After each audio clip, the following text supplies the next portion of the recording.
and has mentored us. Her company is incredible. They are the ones helping us to run this event. And so I would love to bring out Barry. Before we bring her out, I want to talk a little bit about the topic she's about to share with you, because I want you to understand how important that is. Absolutely get your pen and paper out, because this is a life skill that you need to know.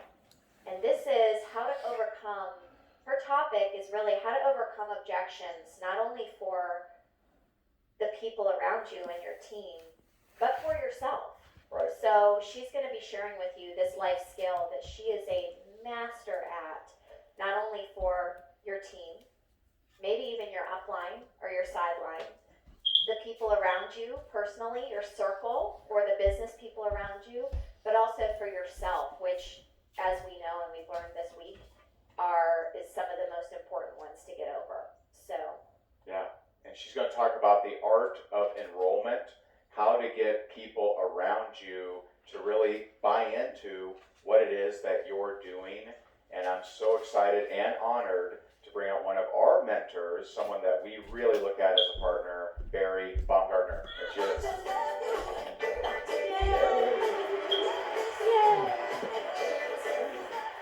Let's hear it for Ray and Jess. Aren't they amazing? Love them. Love them so much. Thank you. And I say I love them so much, not because they just loved me up, although I did love that too. I so appreciated that. But because it is just in their nature to go big or go home, to go deep, to do everything they can to support you.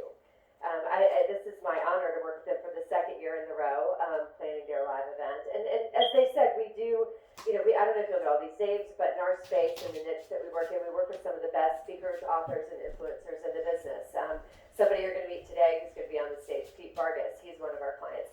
Shalene Johnson has been on our stages. We did just produce Tony Robbins' event last week with Dean Graziosi, Jeff Walker, Lisa Sasovich, the list goes on. And it's really, and we're so blessed that for 16 years now, we've gotten to work with the top speakers, authors, and influencers in the space, the speaking space, producing their live events. And this is an interesting year. If you think about it, my business is event production. And what happened this year, right? COVID hit. We do about 30 events a year in an average year, in a pre-COVID year. And 30 in-person events, of which Rank Makers Live last year was one. And it was funny. I have to tell you this story. It's just like really quick diversion, but it ties in. Is that when COVID was percolating along, my husband Blue and my husband runs this company with me, and we were in Puerto Rico for a consulting day because we really believe in coaching. And so we were paying someone to help us refine our messaging. And while we're in this meeting, our phone is just blowing up. Like our clients are like, this COVID thing is really getting da-da. Is our event, is it going to be fine? Da-da. I'm like, it's fine. This is not a thing. It's going to be fine. And we flew from Puerto Rico to Miami because we had an event in Miami. This was in the middle of March. And we flew on a full flight. Now, my husband and I fly a lot. So when you fly a lot, you have the dubious honor of something called diamond status. If you have diamond status, it means you fly way too much. It means you're never home. That's why it's a dubious honor. It's awesome, and it means you're on the road too much. So we almost always get upgraded because we're diamonds, and we fly so much. And so we were on this flight from Puerto Rico to Miami, and we didn't get upgraded to first class. And I looked at Blue, and I'm like, this COVID thing is not a thing. When the flight is full enough that we don't get upgraded, this is not really a thing. And so I just kind of dismissed it. I'm like, we're right, this is not really a thing. And while we're at this event in Miami, President Trump announced the lockdown. And we flew from Miami home through an empty airport on an empty flight. Like 10 seats were taken, and we were 2 of the 10. That's how fast it changed. And I looked at Blue, and I was like, the world just pivoted. Like this was just a seismic tilt. We are never going back to where we were. Sort of like a 9/11 moment. Like the world was never going to be the same after that. Things changed after that. And it's true of COVID this year. And I bring this up now because we had to make a quick pivot. We're an event production company. So the idea was, do you keep your business? We have 15 full-time employees. Do we find a way to keep them working, or do we lay them off? And just go down, be a consultancy. Just, hunker down until this thing passes over. How many of you have been in hunker down mode? It's going to pass over soon. It's going to pass over. I'm just hunkering down. I'm waiting for it to pass over It's eventually going to go away. I'm like, well, that was a choice. I'm like, no, we are not doing that. So we quickly pivoted. We partnered with Crescent Events, Crescent Event Productions, our AV partner and best friend, and said, you're not working, we're not working, we're not on the road, your stuff's stuck in a warehouse. Let's try a virtual event. It's an unprecedented time. Let's turn this into an unprecedented opportunity, and let's give audiences unprecedented access. And we did our first virtual event the first week of April. That's how fast we pivoted, 2 weeks. I bring that up because we're going to talk today about hustle. Thank you. I see some of you clapping. Thank you. But when we're entrepreneurs and we believe, thank you, and we believe in our purpose, we're mission driven. I look at an event as a mission. We change the world one attendee at a time. Our clients depend on us to reach you, to reach their clients. And so it wasn't just about saving our company and our team, it was about saving all of you. And so we quickly pivoted, and the first event was a great success, and we've built on that. We are now doing, this is our 18th virtual event that we've done since April. And I bring it up to you now because when I went to Ray and Jess, I was like, I have to tell you, I think I was wrong about this COVID thing, and I think this is a big deal, and I think that we may not be doing live events, in-person events this year. And they were like, no, our people love to get together. They love to get together. Like, we've got to find a way. And for those of you that follow them, we held on until the last minute. Like, we were still trying to produce the in-person event for you. They were so committed to that. Like, that's how they show up. Like, we will find a way. We will figure this out. And only when the restrictions weren't lifted and we weren't legally allowed to, put you all in the room together, did we say, okay, it's virtual. And we quickly pivoted so that you could be here. And, I think it just says so much about how they show up to just double down all the time and to always have you in mind. And that's what we're going to be talking about today, is sales is service. If we're talking about a plan to profit, how do you profit? You're going to have to get out there and sell. For many of us, sales is kind of this icky thing, right? Oh, I don't really want to sell. Is there any way I could do this without the selling thing? How many of you can relate to this? Like, raise your physical hand. I don't love sales. That's what you're raising your hand for. I don't love sales. I know I have to do it, but I don't love it. I know. A dirty little secret is I quit the Girl Scouts as a kid because I did not want to sell cookies. I was literally like, that's a hard no. I'm out. Selling cookies, I'm out. Nope, not doing that. Absolutely not. I was super shy as a kid, and the thought of going to someone's door and asking them to buy something was a hard no. No matter how cool I thought the Girl Scouts was. And so to find myself now in a space where I actually advise people on how to sell with service. And here's something I really believe. I prove it every single day, and I've helped invent this concept because I don't love icky sales. Is that when you believe in what you're doing, sales is a service. It's something you're doing for someone, not something you're doing to them. How many of you can relate to this? You really believe in your product. You know it changes lives. As much as you don't love selling, you know what you do helps people. It helped you, and now you're helping other people. So how can you find a graceful way to get out there and do that? To focus on the service, because I promise you, when you serve people hard, you can sell them easy. I don't think you can ever overserve. I really don't. I don't think you can ever over-deliver. And when you do that, selling, I like to think of it as enrolling people into your ecosystem, enrolling them into believing in you and what you do and how you serve and how your product supports them is actually a great service to the world. It's God's work. I really believe that. I believe what I do every day, God's work. I believe what you do every day, God's work. We're here to help people. We have a bigger mission. Not just about the money. It's not just about the income. It's about the impact that you're having. Put it in the chat if you agree with this. It's as much about impact as income for me. Tell me if it's about as much about impact as it is about income. That you got into this not just for the money, but because you wanted to do good. Well, that's what we're going to be talking about today. And I want you to be thinking about, because it's our final day together, and we are talking about your plans for profit. Oh, I love this. Absolutely. Yes. Stephen, Maria, Debbie, Jennifer, David. Yeah, I thought so. Because you're Ray and Jess's people, and I know that's how they roll, and I know you're attracted to them because that's how they roll. So I'm glad I guessed right on that. But I want you to think about this. profit, we still have how many months left in this year? We're midway through October, we have November, we have December. How many of you want this to be your breakthrough year and get that this is still possible? We're still in 2020. The year is not done. This is still possible for you to have this be your breakthrough year.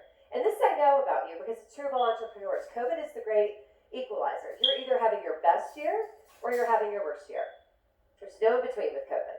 I will tell you that pivot for us means our best year. We are doubling our revenue this year. Could have been out of business. A lot of planners are. We will have our best year ever this year with this pivot to virtual. And we're helping more people doing it. Unprecedented time. It's an unprecedented opportunity. We're granting unprecedented access. We're reaching more of you. This event is more than 3 times bigger than last year because it's virtual. Because you can do it from home. Again, it's God's work. Yay us. You didn't have to get on a plane. You didn't have to leave home. You're at home. We're with you. You're with us. Does it feel immersive? We promised that. Does it feel immersive? Has it felt interactive? Like that's our goal to make that happen for you. To have it be deeply immersive, deeply interactive. And if you're here, my hunch is that you know you're meant for more. No matter where you are, no matter what level, just starting out, intermediate, advanced, you know you're meant for more. Put it in the chat if you're meant for more. Say, I'm meant for more. Put it in the chat if that resonates with you.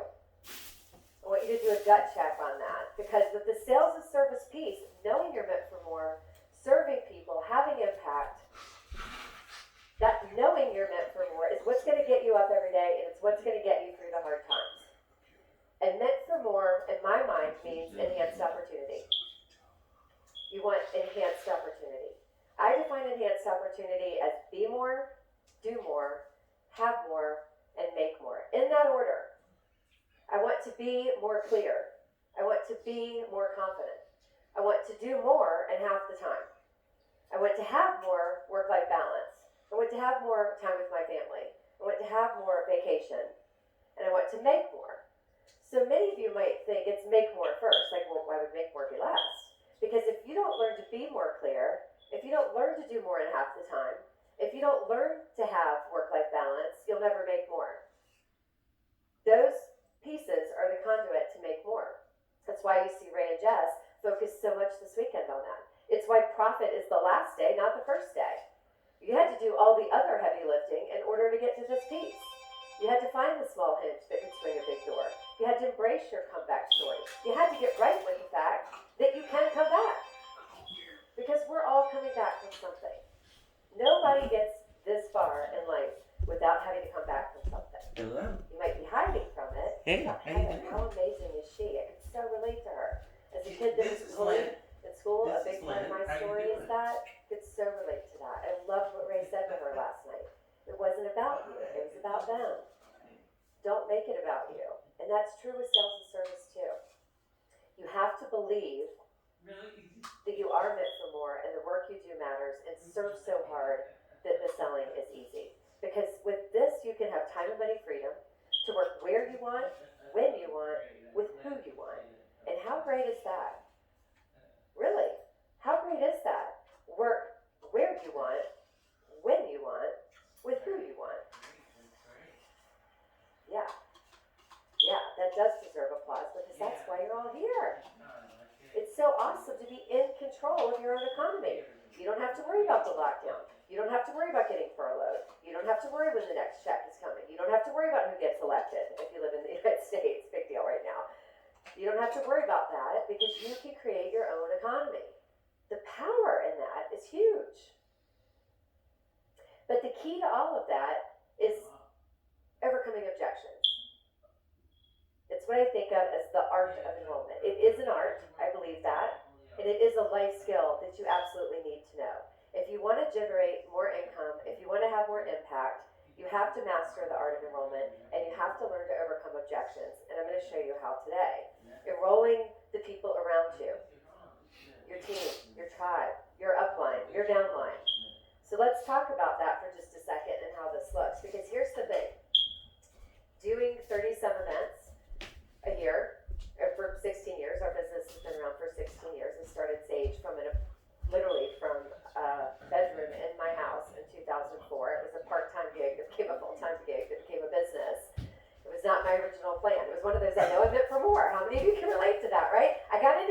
really having a fully fledged plan. I just knew I was meant for more, and I wanted time and money freedom. And in my particular case, I was in a bad marriage with a man whose business had imploded, and our life was falling apart, and we weren't going to be able to pay our mortgage. And I thought, you know, I may need to do something here.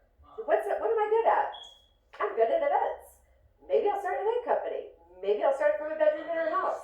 And literally that decision, that willingness to go there, that willingness to just follow the trail of I know I'm meant for more, and I know I'm strong enough to do this. I just have to get out there and do it no matter how scary it is, led to a multi-7-figure business that I have today.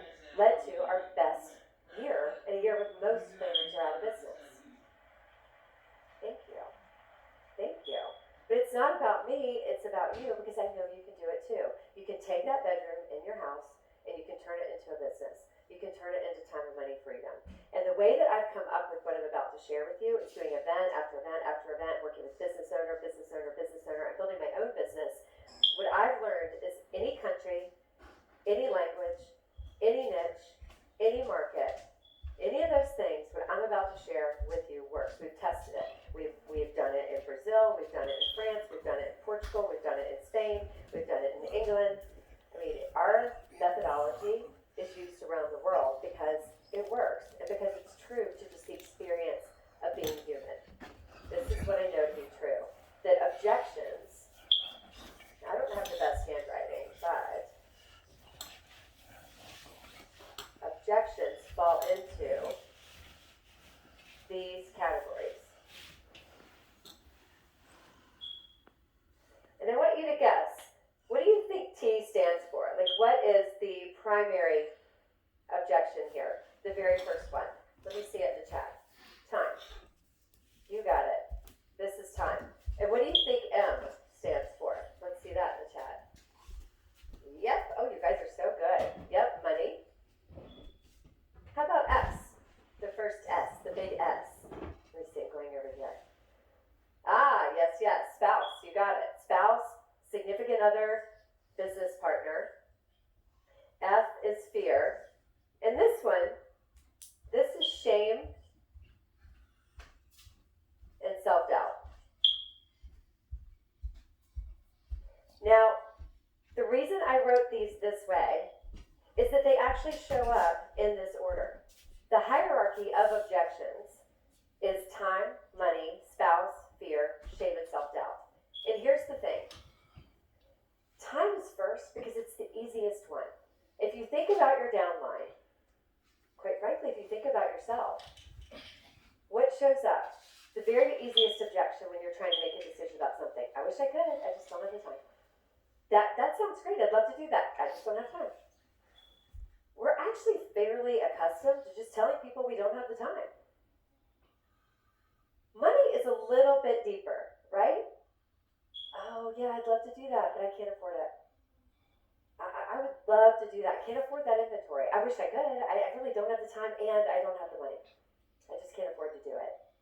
Where is that showing up for you? Because whatever's happening for you is happening for your people, right? Whatever's happening for your people is happening for you. And you have to be able to lead the charge with your team and with your tribe. And as a world right now, we're fairly good at saying, I can't afford it, instead of saying I have to find a way to afford it. It's a little bit deeper, but it's still fairly easy to say. And then the one below that is spouse. I wish I could, but my spouse won't let me. I wish I could, but my spouse is not on board. I wish I could, but my business partner's not into it. It's a little harder to say, right? Because it's giving people a sneak peek into your private life. How aligned are you with your spouse, with your partner? That's showing up in that I can't because conversation. And then you have fear. That's a deeper one, because now we're really going to have to go there, right? I'm afraid to do it. I'd love to do it, but I'm afraid to do it. I loved Heather for her vulnerability last night. Just being like, I'm scared to death. I sat in my seat in fear. I was shaking, I was sweating, like that whole body reaction to just being scared to death, to expand, to grow, to do something new, to face something that's considerably scary, to face your past, possibly, to face your future. Often scary. And if you're going to be an entrepreneur, and if you're going to lead a team of entrepreneurs, because that is what you are and what you're doing, you have to be willing to go there and to have that conversation. And then right below that one is the deepest and the hardest one, and it's shame and self-doubt. I'm ashamed that I don't always make the best decisions. I'm ashamed that I'm not as successful as I thought I would be. I'm ashamed because I invested in something and it didn't work. I have a lot of self-doubt around whether I even make good decisions or whether I'm even capable of making a good decision because I have made bad decisions. And I just want you to know on that one, while we're on it, actually, can I ask your permission? Can I go there? Can I have a level 5 conversation with you? Let me tell you before I ask you, let me tell you what I'm asking you to go along with now. A level 1 conversation is like, hey, how are you? I'm good, how are you? A level 3 conversation would be like, hey, how are you? I'm good, but it's actually been kind of a hard year.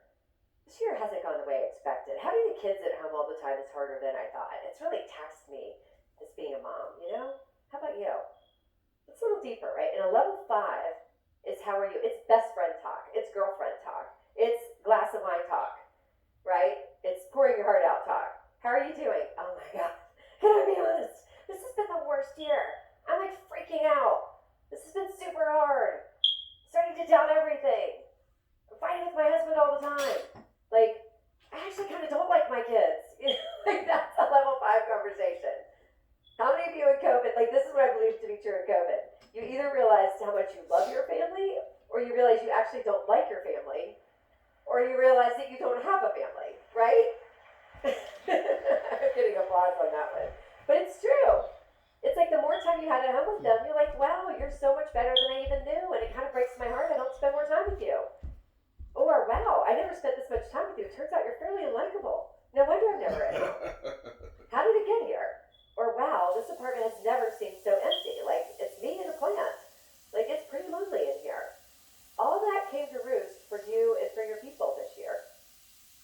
And the whole thing with this shame and self-doubt and going level 5, it's really important, is that you have to give yourself a hall pass. No one gets it right all the time. Do you get that? It's impossible to always get it right. It's impossible to grow and expand and guess right every time. Because sometimes we are guessing. That's the dirty little secret, right? But if you think of any entrepreneur that you love or any brand that you love, Oprah, hard luck story, didn't always get it right. Go down the line. I'm just going in my head to, sports stars, celebrities, movie stars, music stars. All of them have these hard luck stories. Why? Because it is hard to grow and to expand and to pursue your dream when you know you're meant for more. And the conventional wisdom would say, that doesn't make sense. People like us don't do that. Generations of our family have never made money. What makes you think you'd be different? This is crazy. You are crazy. Stop doing that. Get a job. Conventional wisdom. And the minute you have a failure, they're like, I told you. It doesn't work like that in our family. That doesn't work. Those are cults. That's a pipe dream. People make that shit up. That's only for lucky people. That's only for rich people. We have all these stories we tell ourselves that are absolutely not true. So if you were stuck in any of these, and I really want you to think about this, where is your team stuck in time, money, spouse, fear, shame, and self-doubt? Where is your tribe stuck in time, money, spouse, fear, shame, and self-doubt? Where are you stuck in here? Because if you're stuck on one of these, or a combination of them, you can't expect to not confront that and not have it have a ripple effect in your business. Like, I'm just going to hide over here. I have a real issue with money, but hopefully nobody will notice. Oh, I'm so ashamed. I always make the worst decisions. Hopefully my team is not catching on that I make terrible decisions. You have to confront whatever that objection is. I want you to write it down. And if you're bold enough, put it in the chat. What is the biggest objection that's holding you back right now? This is a gut check moment. You don't have to put it in the chat. You do have to write it down. Honesty, vulnerability, transparency, like Ray and Jess have modeled for you this week. Go there. Have a level 5 conversation with yourself. Go there. which one of them is showing up for you? And if you're bold enough, put it in the chat. Yeah, 3, 4, 5, time, shame, self-doubt, a lot of shame, self-doubt. I know, overthinking, I get it, yes. Spouse, absolutely. Yep. And they often come up in spades, right? They're very rarely live alone on this chart. They're all interconnected. And so it actually works this way. We have to go down all the way, plumb the depths, get honest with yourself so that you can get real with yourself so that you can fix it. And I can't go through how to solve all of these right this second. It takes too long. But I do want to address one of them. And actually, before I do, I want to tell you really quick. These live on a continuum. I don't have time is on a continuum. I'm working 3 jobs. That means I have to give up Starbucks on Saturday with the girls. Those are both time objections. They're at opposite ends of the spectrum. I don't have money. Like, I cannot afford to put food on the table if I do this. It jeopardizes the health and well-being of me and my family. It's different than, oh, that's going to be a little uncomfortable. I'm going to have to cut back in some areas to make that work. Or I'm going to have a conversation that's uncomfortable. Like, before he agreed to let me take these 3 days on this workshop this weekend, we had an agreement that I wouldn't spend any money. So going back to him is going to be a little bit uncomfortable. And that kind of ties into the spouse piece. I might be abused if I do this. Like, my life is actually in jeopardy. I know for some of you that's like, there's a very real threat at home if you step outside the lines. It's different than, hey, I know he said I wouldn't, but I got to tell you about this thing I'm doing. Those are very different conversations on this continuum. And being scared to death versus being a little scared, having made 1 or 2 mistakes versus thinking that it is generational and can never be fixed. Which again is not true, by the way. And I'm going to show you today what I mean by that. So these are all in a continuum. And why that's important is you have to decide on that continuum where you fit, and then do that same thing for your team and for your tribe. Where are they on the continuum? Broke? Barely making it? Uncomfortable? Can absolutely afford it. Analyze that continuum. Don't assume it. Really go there with yourself and with your people. And then I want to talk about the one that I promised you. And I want to talk to you about this because it is a bit of a soapbox for me as a woman who talks about overcoming objections, speaking to a room that is primarily women. And my sneaking suspicion is this may help a few of you men too. Is that you have to decide, and Jess hinted at this, she talked about this weekend, the difference between asking for support and asking for permission. And I'm going to model it for you right now, because I think it will help. Asking for permission sounds like, hey, I have this thing I want to do. Hey, over here. Yeah, do you have just 2 seconds? And you're like dodging the football game, right? Like there's something on TV and you're in between the person you're talking to and the TV and you're trying to get their attention and you don't have their full attention. And then you say, so, I did this thing this weekend and I was thinking about, there's this awesome coaching program and I could really use some help and I was thinking about doing it, but it's kind of expensive and I don't know. Do you think I should do it? Can we afford to do that? Do you think I could do that? I know we said I haven't made money in this yet. Yes, I know I said I wasn't going to invest more. I remember that time I made that bad decision. It really turned out bad. Yeah, I know I don't make good decisions. Yeah, you're right. I should do this. Okay. That was asking for permission. Very rarely does permission get granted when we're that waffly, by the way. Permission only gets granted when you act with certainty. This is true for your spouse. This is true for your team. This is true for your upline and your downline. It's true for anyone. It's true for your children. It's true for your mother. It's true for anybody that you ask advice from. Certainty rules. The person who is most certain will win the argument. This is true in sales when you're trying to enroll someone into buying the thing that you're selling. If you're not certain about it, they won't be either. So nothing in that conversation modeled certainty. So of course the person on the other side is like, no, this is not a good idea. What they're not telling you, but what they're thinking is you're not sold on it. Why would I be? This doesn't make sense. And it does sound kind of like a cult and you don't have the money and you do seem to make bad decisions and you are actually quite a procrastinator when it comes right down to it. So no. It's fairly easy to say no to you.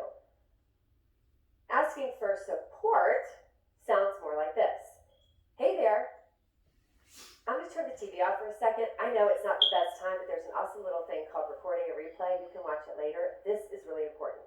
I need your full attention. I super appreciate you watching the kids for the last 3 days so that I could do this event. I met like-minded people just like me. It turns out I am not at all alone in trying to do this. There are thousands of me, if not hundreds of thousands of me trying to do this. But more importantly, it turns out that there are solutions to what I'm trying to do. I keep beating my head against this wall, and I keep kind of treating you like you're my business coach instead of my husband, which isn't really fair to you because you're not an entrepreneur and you've never coached anyone. But every dinner time conversation does turn into a coaching session around my business, which I know is making both of us uncomfortable and actually kind of hurting our marriage. The great news is I've hired someone to help me, so now our dinner conversations can go back to being dinner conversations because I actually have someone helping me who knows what they're doing. And they've done it before, and they have a proven, consistent pattern and path to success that I can model, so I don't have to keep reinventing the wheel. I have to do this. I need to do this. I had an epiphany this weekend about how different my life could look and how this could be my breakthrough year. How I could lead our family out of this COVID situation. I am the comeback for our family. I know it may not look like it now. I know it may not look like it based on my past behavior, but trust me, this is different because now I have a vision, now I have a plan, and I'd really like your support. I've decided I have to do this. I would love your support. And as my thank you to you, if you do this, if you support me, I promise you, I will let dinner be dinner. I will show up more fully for the kids. I will be present on the weekends. And at the end of the year, I will take us on a trip. My thank you to you for supporting me. That's asking for support with certainty. You can do it with your spouse. You can do it with your significant other. You can do it with your team. You can do it with your tribe. The conversation sounds the same no matter what the thing is you're selling. Even when you're selling you, right? That was selling you to your spouse. But it's exactly the same when you're selling a product, which leads to the art of enrollment. And this is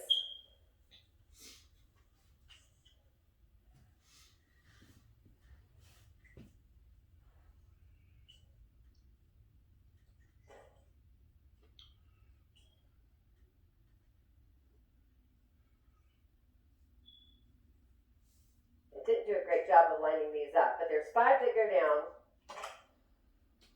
and there's 5 that go up. This, you're working down.